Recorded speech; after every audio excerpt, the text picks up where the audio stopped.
Good morning students. Ranthambore children academy senior secondary school की online कक्षाओं में आपका स्वागत। हम कक्षा 8 सब्जेक्ट इंग्लिश, हमारा इसमें टॉपिक चल रहा है कंजक्शंस या कनेक्टिव्स।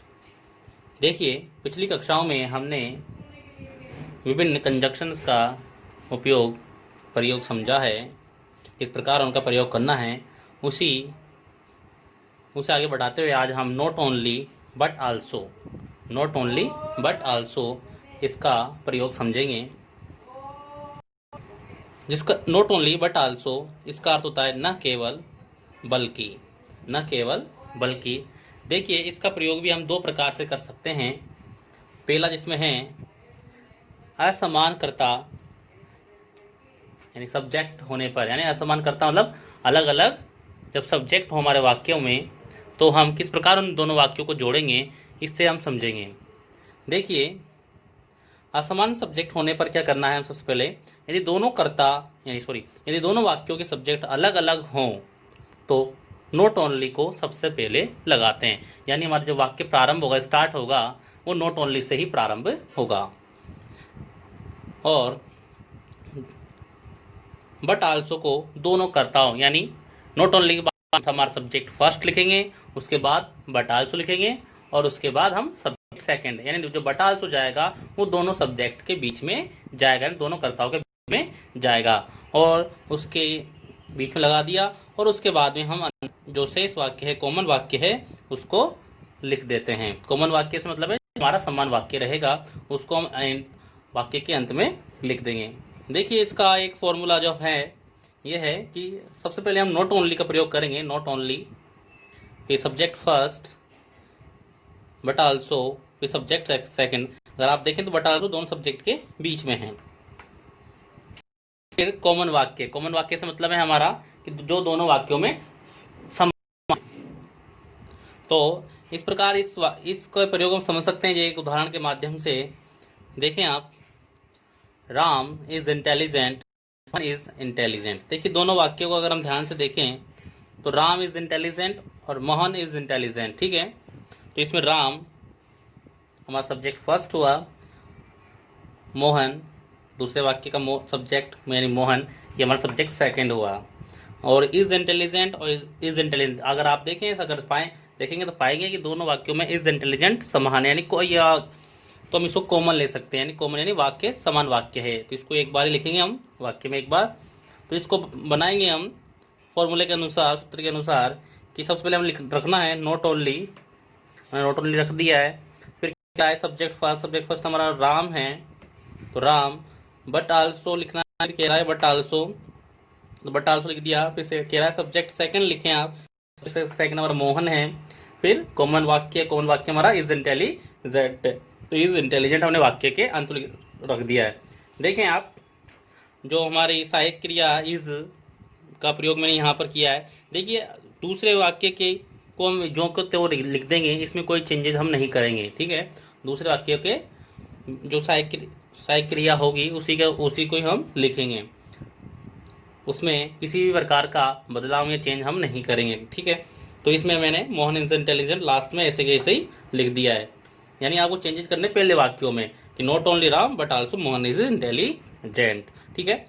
देखिए, इसका दूसरा प्रयोग भी है जिसमें कि समानकर्ता यानी सब्जेक्ट होने पर, अब तक जितने भी हमने पढ़े हैं उसको हमने दो प्रकार से पढ़े हैं कि एक तो समानकर्ता होने पर, एक समानकर्ता होने पर। तो इसका भी हम समानकर्ता होने पर इसका प्रयोग कैसे करेंगे, कैसे दोनों वाक्यों को जोड़ेंगे, देख लेते हैं इसको भी। ये दोनों वाक्य के कर्ता समान हो यानी बराबर हो, एक जैसे हों, तो समान वाक्य को जो का त्यों लिख देते हैं। यानी हम जो वाक्य को प्रारंभ करेंगे, स्टार्ट करेंगे, वो जो उस वाक्य में दोनों वाक्यों में जो समान चीजें हैं या समान शब्दखंड या विकल्प हैं, उसको हम एक बार लिख देंगे स्टार्टिंग में। फिर नॉट ओनली लगाकर पहले वाक्य का भिन्न शब्द, फिर हम नॉट ओनली लगाएंगे, फिर जो अलग शब्द है पहले वाक्य में उसको लिखेंगे, फिर बट आल्सो लिखेंगे, फिर दूसरे वाक्य के भिन्न शब्द को हम लिखते हैं। इस प्रकार हमारा वाक्य बन जाएगा। इसको सूत्र के हिसाब से हम समझ लेते हैं, इसके सूत्र के अनुसार कैसे हम इस वाक्य को बना सकते हैं। देखिए सूत्र का कह रहा है कि कॉमन सब्जेक्ट या हम शब्द खंड भी कह सकते हैं, या समान वाक्य, जो भी जहाँ तक समान होगा वाक्य उसको भी हम यहाँ लिख सकते हैं एक साथ, ठीक है। फिर नोट ओनली लगाएंगे कि प्रथम भिन्न शब्द प्लस बट आल्सो द्वितीय भिन्न शब्द। इस प्रकार हम वाक्य को जोड़ेंगे। देखिए मैंने वाक्य के इस माध्यम से हम समझ सकते हैं कि you are reading Hindi, you are reading English also. ये दो वाक्य हैं हमारे सामने। अगर आप देखें तो इसमें यू यानी यू और यू दोनों ही हमारे सब्जेक्ट समान हैं, कर्ता समान हैं। आर रीडिंग, देखिए वाक्य बनाने से एक बात याद रखें आप इस प्रकार के को कि जहाँ तक वाक्य समान है उसको सबसे पहले हम लिख देंगे। जहाँ तक वाक्य समान है वहाँ तक हम वाक्य को वैसे के वैसे लिख देंगे। वाक्य का प्रारंभ हम वहीं से करेंगे। तो देखें आप इसमें यू आर रीडिंग यानी यहाँ तक वाक्य हमारा समान है, तो ये हम इसको कॉमन लिख सकते हैं। कॉमन मतलब है कि एक बार लिख देंगे, इसे गणित में करते हैं हम, तो इसको कॉमन ले लिया हमने। यू आर रीडिंग हिंदी और इंग्लिश। देखिए हिंदी और इंग्लिश ये हमारे भिन्न शब्द हैं, इसको हम लिखेंगे। तो नोट ओनली से पहले नोट ओनली लगाया हमने, नोट only Hindi but also English. इस प्रकार हम इसको जोड़ दिया। तो you are reading Hindi, you are reading English also. तो यू आर रीडिंग ये कॉमन लिया, not only Hindi but also English. इस प्रकार हम नोट ओनली का प्रयोग कर सकते हैं। हाँ, नोट ओनली बट आल्सो के बाद अगला लेते हैं हम सो दैट। इसका अर्थ निकलता है ताकि या इतना की। दो अर्थ निकलते हैं इसके, एक तो ताकि के अर्थ में इसका प्रयोग हम समझेंगे और इतना की के अर्थ में। देखिए सो दैट का प्रयोग हम दो प्रकार से कर सकते हैं। मैंने लिखा है रूल फर्स्ट के अनुसार हम इसका प्रयोग करते हैं। तो देखें इस प्रकार करेंगे इसका प्रयोग। सो का प्रयोग वेरी के स्थान पे, यानी जब भी हम सो दैट का प्रयोग करेंगे तो हमें वाक्य इस प्रकार से दिया जाएगा जिसमें वेरी अवश्य होगा। अगर नहीं होगा तो हम दूसरे प्रकार से उसका प्रयोग समझेंगे, जो हमने रूल सेकंड में है।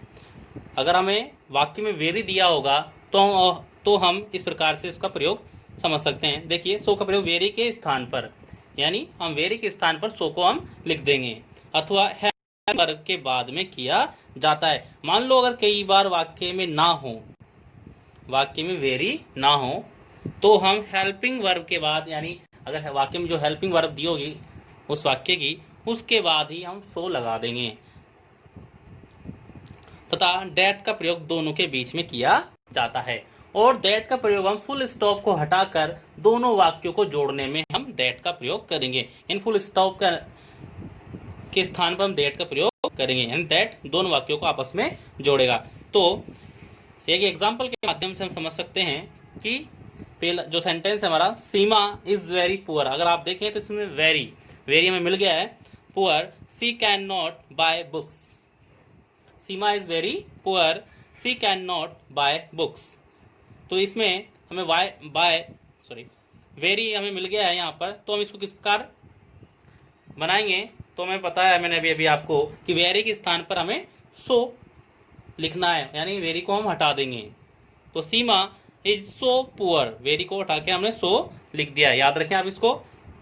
दैट, देखिए फुल स्टॉप जो यहाँ लग रहा था दोनों वाक्यों को जोड़ते समय हम फुल स्टॉप के स्थान पर हम दैट का प्रयोग करेंगे, दैट का हमने प्रयोग करेंगे। फिर दूसरे वाक्य को हम ऐसे के ऐसे ही लिख देंगे, that she can not buy books. दूसरा सेंटेंस अगर हम देखें तो America is very rich country, can not live there. America is very rich country, I can not live there. तो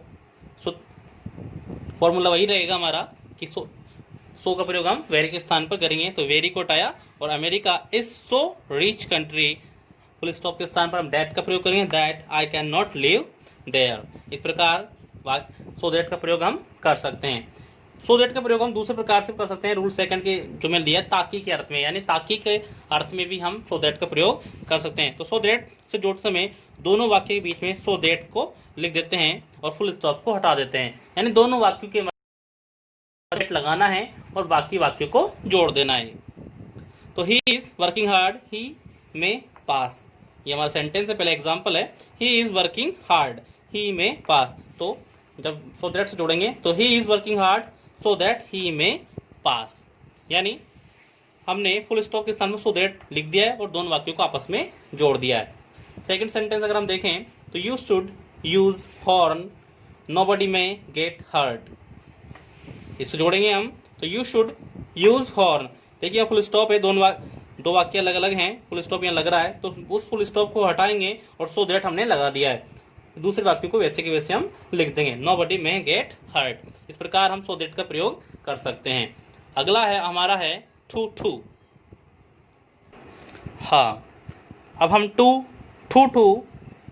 का प्रयोग समझते हैं, जिसका अर्थ निकलता है इतना नहीं कर सकता, इतना नहीं कर सकता। देखिए इसका प्रयोग भी हम दो प्रकार समझ सकते हैं कि सब्जेक्ट अगर समान हो तो किस प्रकार हम इसका प्रयोग करेंगे या इससे वाक्य को जोड़ेंगे।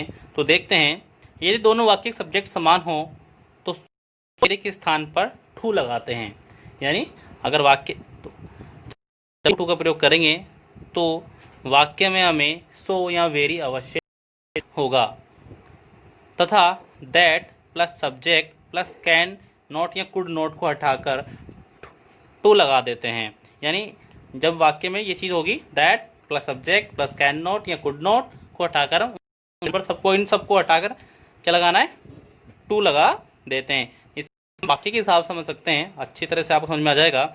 लता is so weak, Lata is so weak that she can not walk distance. Lata is so weak, अगर हम देखें लता ये हमारा सब्जेक्ट फर्स्ट हुआ, यानी सब्जेक्ट है ये, और सी लता ये प्रोनाउन है, सर्वनाम है, लता की यानी कि संज्ञा के स्थान पर प्रयोग होने वाले शब्दों को हम प्रोनाउन कहते हैं। लता के लिए सी का प्रयोग यहाँ पर हुआ है, यानी हमारा यहाँ पर सब्जेक्ट समान है, कर्ता समान है। तो लता इज सो वीक, लता बहुत कमज़ोर है, दैट की she can not walk for some distance, की वो थोड़ी दूर भी नहीं चल सकती। तो इसको हम किस प्रकार टू से जोड़ेंगे देखते हैं। तो हमारा नियम कहता है कि टू का प्रयोग करेंगे, यानी सो के स्थान पर हम टू का प्रयोग करेंगे। तो लता सो दे रखा है तो टू वीक। अब हम करेंगे कि दैट, सूत्र में दिया था मैंने, that plus subject plus can या कुड नॉट, तो दैट सब्जेक्ट कैन नॉट, इसको हटा देंगे, इसको हम हटा देंगे, इसके स्थान पर किसका प्रयोग करेंगे हम, टू का। तो हमने टू का इसके यहाँ पर प्रयोग कर लिया है। तो Lata is too weak to walk for some time, यानी इन पूरों को हटाकर हम इसके स्थान पर हम टू का प्रयोग करेंगे, फिर हम इसको बाकी जो शेष बचा वाक्य है उसको हम लिख देंगे। तो वॉक फॉर सम डिस्टेंस, तो वॉक फॉर सम, तो Lata is too weak to walk for some, इस प्रकार हमारा वाक्य बन गया। तो हमने दैट सी कैन नॉट इसके स्थान पर किसका प्रयोग किया हमने, टू का, और सो या वे के स्थान पर हम टू का प्रयोग करेंगे। इस प्रकार हम वाक्य को जोड़ सकते हैं। रूल सेकंड कहता है हमारा, जब वाक्य में सब्जेक्ट असमान हो, सब्जेक्ट असमान हो तो इसका थोड़ा सा अलग से है, थोड़ा ध्यान से हो, तो इसको थोड़ा टफ है। यदि दोनों वाक्यों के सब्जेक्ट असमान हो, असमान मतलब अलग अलग हो, तो सो या वेरी के स्थान पर हम टू लगाते हैं, सो या वेरी। तो दूसरे वाक्य के सब्जेक्ट को फोर लगाकर ऑब्जेक्ट में बदलते हैं। याद रखें, इसका मैं बताऊं कि सब्जेक्ट को ऑब्जेक्ट में किस प्रकार बदलेंगे। सब्जेक्ट को हम बदलेंगे, फिर कैन या कुड नॉट को हटा देते हैं और टू लगा देते हैं। कैन या कुड नॉट को हम हटा देंगे और टू लगा देंगे। वाक्य को समझते हैं हम एग्जाम्पल के हिसाब से कि this toy is so costly I can not purchase it. देखिए वाक्य में अगर हम देखें तो सो हमें मिल गया है, सो यानी यहाँ सो या वेरी के स्थान पर हम टू का प्रयोग करेंगे। तो this toy is to costly, यानी हमने सो के स्थान पर टू का प्रयोग कर दिया है। अब ये कह रहा है कि सब्जेक्ट, दूसरे वाक्य के सब्जेक्ट, हमारा दूसरे वाक्य से सब्जेक्ट है आई, इसमें इसको हमने क्या किस में बदलना है, ऑब्जेक्ट में। तो इसको ऑब्जेक्ट में बदलेंगे तो आई माई मी, इसको हम चेंज कर देंगे मी में, लेकिन इसको फोर लाएंगे। तो this toy is to costly for me, four के साथ इसको लगाया, फिर हम कैन या कुड नॉट जो होगा वाक्य में उसको हटा देंगे और उसी स्थान पर टू का प्रयोग करेंगे। तो for me to purchase it, यानी जो बचा हुआ वाक्य एंड में उसको ऐसे के वैसे हम लिख देंगे। दूसरा वाक्य और समझ लेते हैं हम कि this road was very rough, this road was very rough, you could not drive on it. देखिए इसको बनाएंगे हम, तो दिस रोड वॉज, वेरी के स्थान पर हम टू लिख देंगे, तो this road was too rough for you. देखिए यू को, यू हमारा सब्जेक्ट है, यू को हमने ऑब्जेक्ट में बदला तो यू ही आएगा, क्योंकि यू, तो यू हमारा ऑब्जेक्ट में चेंज कर दिया है हमने, for you to drive on it. याद रखें जब भी हम ऑब्जेक्ट का प्रयोग करेंगे, इस टू का प्रयोग करते समय, तो हम फॉर पहले लिखेंगे सब हमारे ऑब्जेक्ट से पहले, यानी और बचा हुआ वाक्य है इन कैन या कुड नॉट के स्थान पर हम टू का प्रयोग करेंगे और बचा हुआ शेष वाक्य है उसको वैसे के वैसे लिख देंगे। आइए अब मैं आपको बता देता हूं कि हम सब्जेक्ट को ऑब्जेक्ट में किस प्रकार बदलेंगे। देखिए जब भी हम टू का प्रयोग करेंगे तो हमें सब्जेक्ट को ऑब्जेक्ट में बदलना होगा, तो उसे निम्न प्रकार से हम बदल सकते हैं। यानी अगर हमारा सब्जेक्ट आई होगा तो उसमें उसे हम ऑब्जेक्ट में बदलेंगे तो मी, यानी उस आई को मी में चेंज करेंगे। अगर वी होगा हमारा सब्जेक्ट तो उसको बदलेंगे अस में, यू होगा तो यू में, यू योर यू तो यू ही रहेगा, उसका याद रखें। दे अगर हमारा सब्जेक्ट है तो दैम, फोर के साथ लिखेंगे, याद रखें। ही को हिम में, शी होगा तो उसको इट होगा, इट का इट ही आएगा। अगर कोई सा भी हमें नाम दिया होगा, जैसे मैंने यहाँ लिखा है राम, तो राम यानी नाम, अगर किसी व्यक्ति का नाम होगा तो उसको कोई प्रकार का चेंज या नो चेंज रहेगा, वो किसी प्रकार का हम चेंज नहीं करेंगे, नाम को वैसे के वैसे लिख देंगे। इस प्रकार आज की क्लास यही समाप्त होती है। मैंने पिछली कक्षा में आपको बताया था कि जो मैंने आपको नाइदर नोर के प्रयोग करने के लिए कुछ वाक्य दिए थे, उसको आपको व्हाट्सएप पर भेजना था, लेकिन आपने अभी तक नहीं भेजे, तो जल्द से जल्द आप उनको भेजें। आज की कक्षा में इतना ही, धन्यवाद।